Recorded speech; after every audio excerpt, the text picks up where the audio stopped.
Good afternoon, everyone, and welcome to today's Ford Media Conference Call. All participants are in a listen-only mode. Should you need assistance, please signal a conference specialist by pressing the star key followed by 0.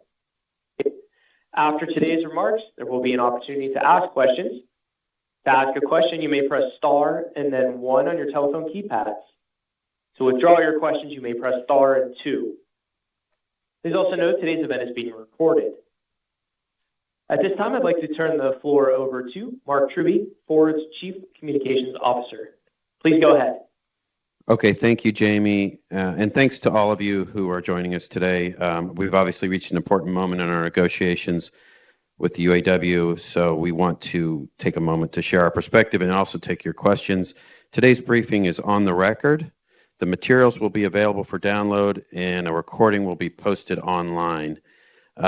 In a moment, Jim Farley will share some brief remarks, and then, as I mentioned, we'll have time for questions with Jim and some other Ford leaders who are closely involved in the talks. That includes our Chief Financial Officer, John Lawler, Ford Blue President, Kumar Galhotra, our Vice President of America's Manufacturing and Labor Affairs for Ford Blue, that's Bryce Curry, and our Chief Supply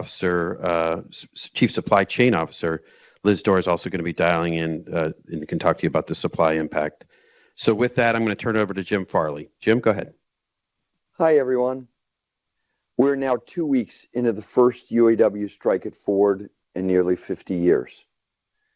We've stayed quiet and worked around the clock in an effort to reach a deal. But with today's strike expansion by the UAW, I think it's time to share some facts and provide an update on the talks. Before we get into details, I want to stress the importance of safety in this situation where emotions are running really high. We can all treat each other with respect, even in tough times. Here's the bottom line from Ford's perspective. First, Ford has offered an incredible contract that would change the lives of over 57,000 workers for the better. Second, we believe the UAW is holding up the deal over battery plants that won't come online for another 2 to 3 years. And finally, we still have time to reach an agreement and avert a real disaster, but not much more time given the fragility of the supply base. Of all the companies, Ford has been the most supportive of the UAW and manufacturing in America. We employ 57,000 UAW members. That's about 40% of the union's Big Three membership. This adds significant cost. We think about $1 billion a year to our business. We do it anyway because of our values. Ford built the middle class in this country. Our crosstown rivals have moved work south, even full-size trucks, to take advantage of lower labor rates in Mexico. Please look at this chart. And our non-union transplants and startups have fought tooth and nail to prevent the UAW from organizing their employees. Ford alone has been the only one who added UAW jobs since the Great Recessions. To take a step back, in 2019, we bargained a new 4-year agreement with the UAW. Our UAW workers ratified that agreement, and Ford lived up to every single aspect of that contract. In fact, we went far beyond our commitments in the last 3 contracts, as you can see here. But a lot has changed since 2019, and this is very important to understand. The pandemic happened. Our UAW workers built vehicles and masks and shields, and they helped this company and our country and our industry stay alive. They didn't work from home like most of us. And right after that, inflation hit. And this affected our workers' standard of living, even with strong profit-sharing checks coming in every year. We recognized this a long time ago. It was a big issue. That's why we didn't wait for this contract talks. We moved 14,000 temporary employees to permanent positions and moved thousands more to the top pay rate ahead of schedule. Today, 97% of our UAW workforce are permanent Ford employees. From the very start of these negotiations, we committed to making things right. Before the strike, on September 12th, Bill Ford and I made an offer that would have boosted UAW wages more than 20%, restored traditional cost of living allowances, provided healthcare coverage that puts our workforce, our team, in the top 1% of all Americans for healthcare.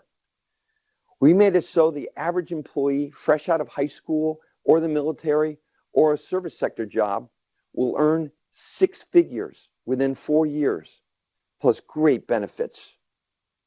Our offer would also eliminate all the wage tiers, boost strong retirement contributions, grant more time off.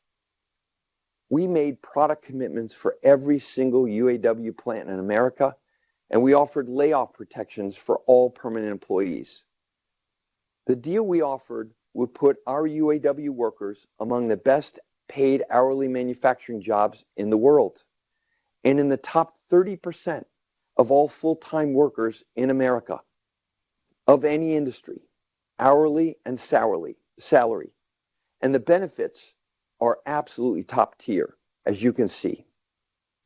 Since the 12th of September, we've continued to negotiate and improve our offer. In the fog of all the rhetoric, I think people are missing that Ford has stepped up with a historic offer. And bottom line, someone needs to tell the truth about what's really going on and what's at stake here. It might as well be us at Ford. The union asked for historic gains for our workers. No problem. We didn't even wait for the contract for that. Record contract? No problem. Mortgaging our future? That's a big problem. We will never do it. The billions in costs the UAW leadership is demanding, beyond the billions we have already offered them, would have had devastating impacts for our business and therefore our workforce. The industry expands. Look at the experts and what they've said about this, like President Obama's car czar, Steve Ratner. They can see all this as plain as day. We have plenty, pretty much lost domestic production in our country for small cars. It's gone forever. A bad deal would threaten now mid-size and much more expensive larger vehicles like Escape and Explorer. We'd have to choose to cut future investments in those products, restructure and reduce our headcount throughout the company, including UAW workers. What's really frustrating is that I believe we could have reached a compromise on pay and benefits, but so far the UAW is holding the deal hostage over battery plants. Keep in mind, these battery plants don't exist yet. They're mostly joint ventures. They've not been organized by the UAW yet because the workers haven't been hired and won't be for many years to come. They won't scale until the next contract. And I need to be clear about one thing, because the UAW is scaring our workers by repeating something that just is factually not true. None of our workers today are going to lose their jobs due to our battery plants during this contract period or even beyond this contract. In fact, for the foreseeable future, we will have to hire more workers as some workers retire in order to keep up with the demand of our incredible new vehicles. We are open to work with the union on a fair deal for battery plants, but these are multi-billion-dollar investments, and the future of our industry is in the balance, and they have to make good business sense. Now, the good news is we still have time to reach a deal and avoid a serious and lasting blow to our region and this industry. The supply base is on a nice edge already. Look at Michigan Assembly, where we make the Bronco. Suppliers there employ 125,000 hourly workers. In the plant, we employ about 5,000. All those 125,000 hourly jobs are at risk as the strike moves on. If the UAW's goal is a record contract, they've already achieved that. I read where they privately described their strategy. It's actually not so private now. You can read it on the internet. is to keep us wounded for months, pit the companies against each other, damage our reputation, and create industrial chaos. That's grossly irresponsible, and in my opinion, to escalate these strikes and hurt thousands of families and suppliers and dealers and customers. I'm so thankful for the Unifor leadership and the voters in Canada for recognizing that Ford made a great offer there. They understand this is about our mutual success. It must be a partnership. If we're going to take on the world, we have to do it together. Sean has been on the TV more than Jake at State Farm at this point. I've heard what he wants, but I've never heard him say once why he believes the UAW can be the competitive advantage to Ford. The UAW is asking for substantially more pay than other auto workers. Okay, fine. But part of the discussion has to be how we work together to improve quality, reduce waste, lower absenteeism, and have greater flexibility. We need to have shared beliefs in a lean and respectful culture on our plant floor. We succeed or we fail together. Ford profits margins are thin and not at record levels. But we should all want strong profits because they would lead to record profit sharing and record investments in the future, in innovation and growth, and especially jobs. And I want to say a few words about EVs. They become a political football, and that's a shame. I drove an F-150 with my son across the western U.S. this summer, and I met so many people who absolutely love their EVs like lightning. Think about it. Tesla's become the most valuable auto company in the world has ever seen, and they're profitable, and they're growing. Our customers love their EVs. They are new to our brand, and they're going to be blown away at our next generation EVs. We're also working on fantastic internal combustion vehicles like Broncos and F-150s and F-150 hybrids and Expeditions. The bottom line is customers are going to decide what kind of vehicle they buy from Ford, as they already do. Not all these people politicizing EVs. To wrap up, I truly believe that what is at stake here is the future of the domestic auto industry, the future of the industrial Midwest, and the future of good-paying manufacturing jobs. Other industries and other countries have lost their hometown manufacturing base, starting with auto. It all went away, and it's all preventable. We can't allow that to happen. That is why we're going to keep trying to reach an agreement with the UAW. As this strike shows, we can't build vehicles in the U.S. without the UAW. And whether Sean Fain believes it or not, the UAW needs a healthy Ford, General Motors, and Stellantis to have a future. It's going to take compromise. It's going to take leadership to meet this moment. Thank you. Okay, thanks, Jim. As I mentioned earlier, we have a number of leaders here who can take your questions. In addition to Jim, we have John Lawler, Kumar, Bryce Curry, and Liz Dorr. So with that, the operator will begin to, I'm going to turn it over to the operator to begin the Q&A. And ladies and gentlemen, we'll now begin that question and answer session. To ask a question, you may press star and then 1 on your touchtone phones. If you are using a speakerphone, we do ask that you please pick up your handset prior to pressing the keys to ensure the best sound quality. To withdraw your questions, you may press star and 2. Once again, that is star and then 1 to join the question queue. We'll pause momentarily to assemble the roster.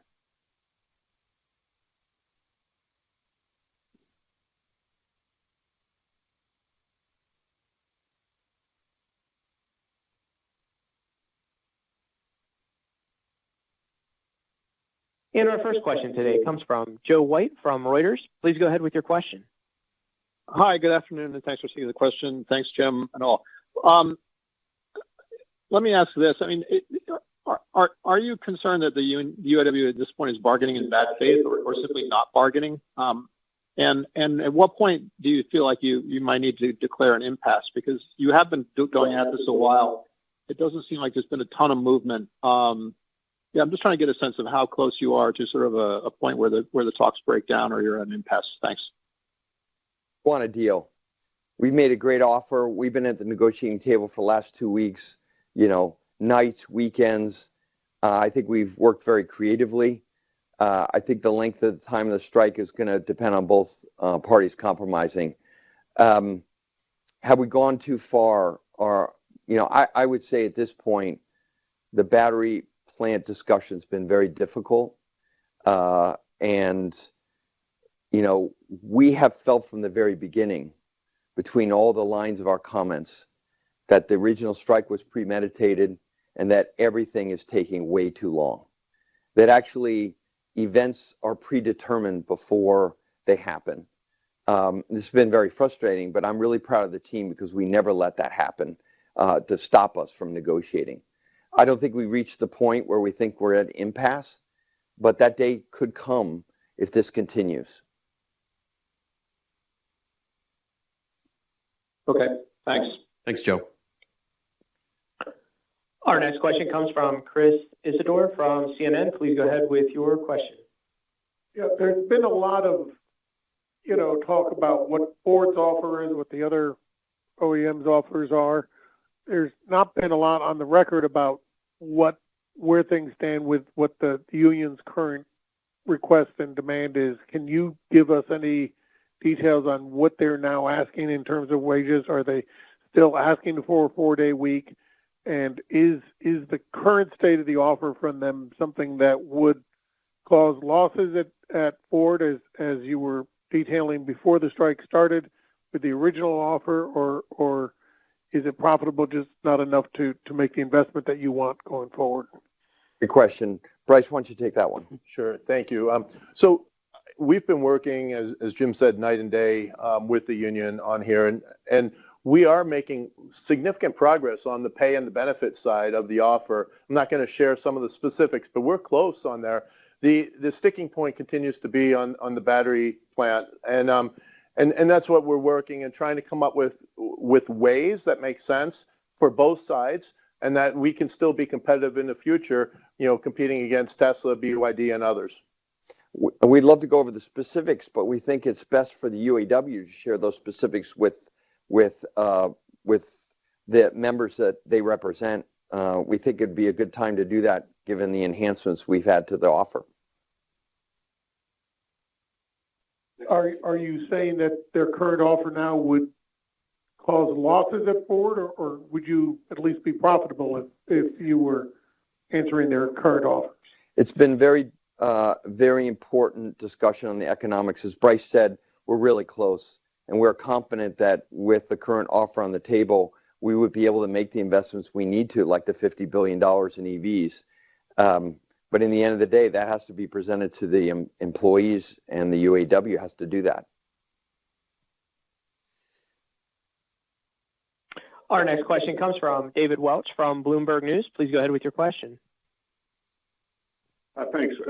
Jim and who else on the team, I guess.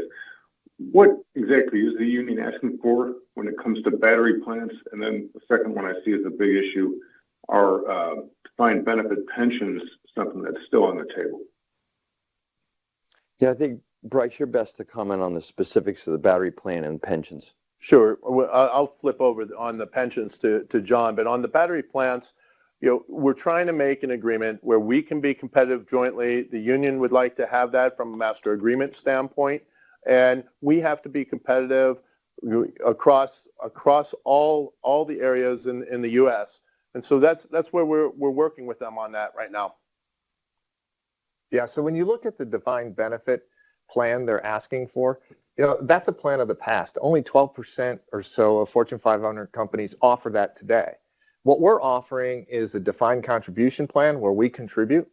And let me frame that up for you. The plan that we have on the table and the increase in the offers of our contributions into that plan are significant. If you joined Ford Motor Company today with that contract, in 30 years, with a reasonable return on those monies in the market and an average contribution by the employee, consistent with what our employees are contributing today, after 30 years, your 401k would be worth $1 million. And that's $1 million the employee owns. It's flexible, it's portable, it's their money. So that's the type of offer that we have on the table. Defined contributions, significant contributions from Ford, income security, and retirement.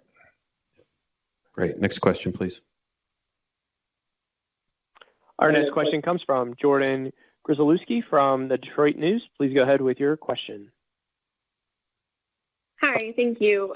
Just wanted to kind of further clarify the comments about, the deal being held up over discussions of the battery plants.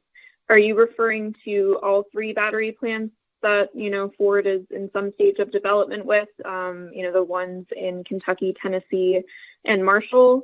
And can you say whether the discussions at the table had any bearing on the pausing of the Marshall project? Right. It's 4 battery plants, 3 BOSC, which are joint ventures with our SK partners as well as Marshall. So all the battery plants. The Marshall site is a $3.5 billion investment. We can make Marshall a lot bigger or a lot smaller. And we're pausing to figure out what's the right path forward on Marshall. There's a lot of dependencies in deciding how big or how small that site should be. Labor costs, the final language of the IRA, and of course, whether we can secure a deal that allows us to invest in the products that those batteries are going to go into. And it sounds as if the discussions are, hinging on the UAW wanting to get these plans covered by the master agreement. Am I understanding that right? Yeah. Yes. Generally speaking, yes. We won't go into specifics, and you should probably ask them. Next question, please. Will do. Thank you. Our next question comes from Camilla Dormanowski from NPR. Please go ahead with your question. Yeah. Hi, everyone. Thanks so much for doing this. You mentioned being able to hold out for a while, but not forever. You talked about the impact on the supply chain, but I was just wondering if you could provide a little more color from Ford's perspective on the costs that you're bearing from the strike now and what the timeline is for when those will become not sustainable. Thanks. Thank you. I'd like to ask Kumar and then Liz to talk about the sustainability, but I want to make this really clear. It's very tough on the company, but what we really care about right now is the employees in the supply base. And they're the ones going through, not the national negotiators, they get full pay, but those that are living off $500 a week and our suppliers who have no more orders, they're going through a lot right now. And that's what we care about. Kumar? I would say the impact on our business is substantial. We already have 2 plants down. The first plant that's down makes Bronco, which is a very, very successful vehicle for us, and it's down. The other plant that's now down is Chicago Assembly Explorer, also a very important vehicle for us. So with these 2, the impact is substantial. I can't get into the specific dollars or millions of dollars that we're losing every week. If this continues week after week, of course, it will have a substantial impact on our business, but we're ready for it. But as Jim has said multiple times, we want to get a deal and we want to get a fair deal for our employees. Hey, Liz, why don't you comment on the supply chain if you look at the whole North American manufacturing footprint? Thanks. So our concern really is the resilience of the supply chain, particularly as they're healing post-COVID. You heard Jim speak about the fact that the supplier ecosystem for Michigan Assembly Plant is at risk. We understand to date there's about 2,400 supplier employees that have been laid off. But as a consequence of the actions today, we see this 2-week inflection point. We have roughly 125,000 supplier employees that support our Michigan Assembly Plant. And if prolonged, this really could have a significant impact as it extends into our other Ford factories. We see anywhere between 325,000 to 500,000 employees that could be laid off. Thank you, Liz. Next question, please. Thanks. Our next question comes from Mike Whalen from CNBC. Please go ahead with your question. Okay, thank you. Just to clarify, the joint ventures cannot be part of these national negotiations technically because they are separate companies. They need to be negotiated separately. So could you just please just comment on if the union's been bargaining in bad faith regarding these ventures, and what exactly are they asking for with the joint ventures, given they're so far out? Yeah, no, the battery plants are very much part of our discussion with the UAW. I don't think it's an issue to discuss it. It just takes place at the end of this contract and really doesn't scale until next contract. As far as the specifics, you can imagine who we're competing with. It's Tesla, a lot of international companies, potentially BYD, and we're going to need to have those JVs and all of our battery plants fully competitive so we can invest in the future and really live up to the facility commitments we have on the final assembly side for the vehicles that batteries go into. Bryce, do you want to make any comment? No, the only thing I would add on top of that is, again, our focus for this contract and even for the foreseeable future after is our powertrain workers, which is about 14,000 people. We have jobs all the way through this contract out, and we're adding more jobs on top of that. So there's a narrative out there about losing jobs, and that's not the case. We're adding with both a strong ICE business as well as where we're going from an EV. Okay, thanks. Next question, please. Our next question comes from Phoebe Howard from the Detroit Free Press, USA Today. Please go ahead with your question. Thanks all. These are three short in response to other questions. Number one, you talked about time frame. GM had a 40-day strike 4 years ago. What is a specific? Can you guys make it 40 days, or are you looking at half? Second question, how battery plants are even involved in this conversation, because Ford already said you would not oppose organizing, and the company doesn't have the authority to allow immediate organizing. So how is that even involved here? And last, is the Marshall pause hurting political supporters now that this has just happened? So just all in response to other questions. 40 days, can you make it if it goes that long, or how long can you make it? And then how battery, the discussion can even be involved here. It doesn't seem to make sense. And lastly, on Marshall's pause impact on your overall political support for that operation. I'll take the last one first, and then maybe Bryce answer the first two. For Marshall, we're not doing the political math. This is really critical technology for the most affordable batteries in the U.S., and Ford owns the plant, and it's our workers in the plant. So the factors that I mentioned are the key ones: the labor costs, the final language in IRA, and even the sustainability of the products themselves that do get negotiated in the contract, whether we can invest in those locations and those products so that we can size Marshall appropriately. Politics are not part of that calculus. Bryce? Yep. With respect to the length of a strike, I'd prefer to look at that we do come to conclusion and get an agreement. We're close on many different areas, as we said. So it takes two parties to want to compromise and get to the end. And we don't want to endanger our future. And we got to remember, this is impacting people's lives. As Jim said, $500 a day. So we want to get this done so we can continue to move forward. And then with respect to the batteries, I'll just say, again, Jim said you would have to ask others on there. It is with any negotiation, you have different things that get linked in. Thank you. Okay, next question, please. And our next question comes from David Shepardson from Reuters. Please go ahead with your question. Hey, thank you for doing this call. I just wanted to follow up on the battery plant issues. Just a two-part question. One, in terms of if the UAW issue got resolved, do you see any other reason you'd have to continue the pause, i.e. IRA or the ongoing questions about China that Congress has raised? And are you willing to discuss the UAW sort of the wages for these workers? I mean, even though the plant has not yet, none of these three plants have begun construction or have opened. Okay. Yeah, there are 4 plants, actually. 3 are part of a joint venture, and the 4th we own at Ford. As far as Marshall's concerned, the one that we own, it's a $3.5 billion investment, thousands of workers, and we have the optionality of making it bigger or smaller.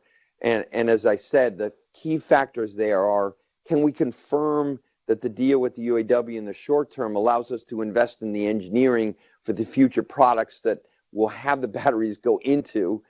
So that's first thing is we want to make sure we can secure a sustainable product lineup because that's the batteries go into products. The second thing is going to be labor costs as a whole. Of course, the UAW, the labor cost for Marshall will be very critical in deciding how big or small the facility is, and then the final language, as you said, in IRA. I think those are the key things. On the other battery plants, I'll ask Bryce to comment. The other three. Yeah, I would just say with the others, it's joint venture, so it's through that joint venture. So I'm not going to go into specifics on that. First, it's we haven't even built it yet. We don't have the people yet, and it's not represented yet. So Jim, it sounds like you're saying no matter what happens, this pause is you're gonna go forward with Marshall, right? You said how big or small. Is that correct? That you're not considering canceling the Marshall plant? No, we're taking a pause because the negotiations and all the factors that I mentioned are still in play, and then we'll decide how big or small Marshall should be. We have a lot of optionality on how big or small this can be. This is critical technology, and they'll be the most affordable battery chemistry in the United States. At Ford, who democratized transportation, affordable batteries are mission critical for our company as we make the transition to electrification and offer some of our customers those kind of vehicles. Thanks, Dave. And our final question today comes from Andrew Hawkins from Verge. Please go ahead with your question.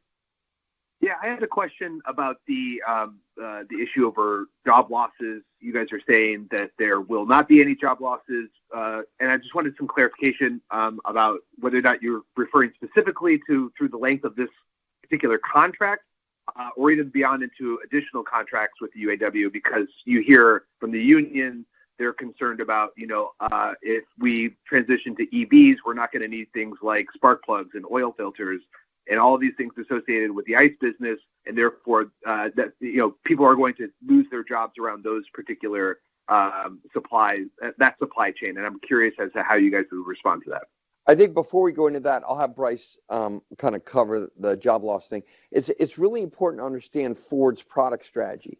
We're going to offer customers choice, and there are a lot of products that people's drive cycle will never go electric anytime soon. If you're pulling a fifth wheel in Montana with a Super Duty, you're not going to be buying an electric car anytime soon. So our powertrains, our Broncos, our Super Duties, our F-150s, our hybrid powertrains, those vehicles are really popular.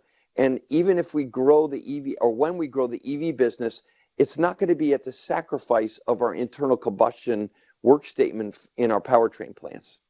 Yeah, and so I would just add, without going into specifics of the offer, so we said the powertrain continues to move forward, so the jobs are strong there. But even within our offer, and it's not just what the headlines of what the global wage increase is, but there's things with respect to security that we've increased to give that safety security blanket over the course of this contract and moving out forward. So there's multiple things that we're doing to try to address that and to make people feel confident. But as Jim said, growth is the one that we see on both sides here. Hey, just as a quick follow-up, I've seen some analysts say that if Ford were to accept UAW's deal as is, that would mean that consumer prices would go up on EVs in particular. They're saying around up to $5,000 per unit. Do you guys do analysis? Are you concerned about consumer prices as a result of this contract? I think we've always been, but Kumar, maybe you want to mention for the blue business on the E side, as we make this transition for some customers in the EV space, no doubt price is the major issue for people moving to battery electric. 20, 30, 40% of America is interested in EVs, but it has to be at the right kind of price. And we're finding that now. So affordability is always an issue. That's why we launched the Maverick on the ICE world, our most affordable vehicle. And that's why we're going to always have affordable EVs.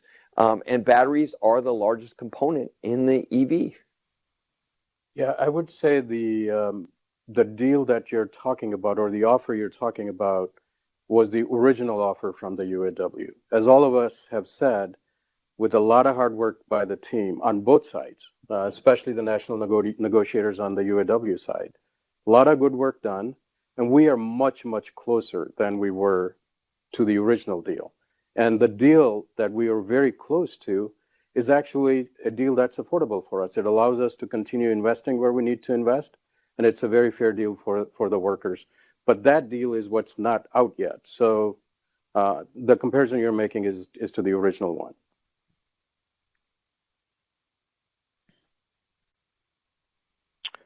And ladies and gentlemen, at this time, we'll be concluding our question and answer session. I'd like to turn the floor back over to Mark Truby for any closing remarks. Okay, thank you very much for joining us today. Just so everybody knows, the materials and the slides that you saw during the presentation, they're available to download, and we'll post a replay online for anybody that wants to rewatch or miss part of it as soon as possible. As always, our communications team is here. If you have any follow-up questions, please call myself, TR, Reed, or Dan Barbosa. So thanks again for joining, and we'll talk to you soon. And ladies and gentlemen, the conference has now concluded. We thank you for attending. You may now disconnect your lines.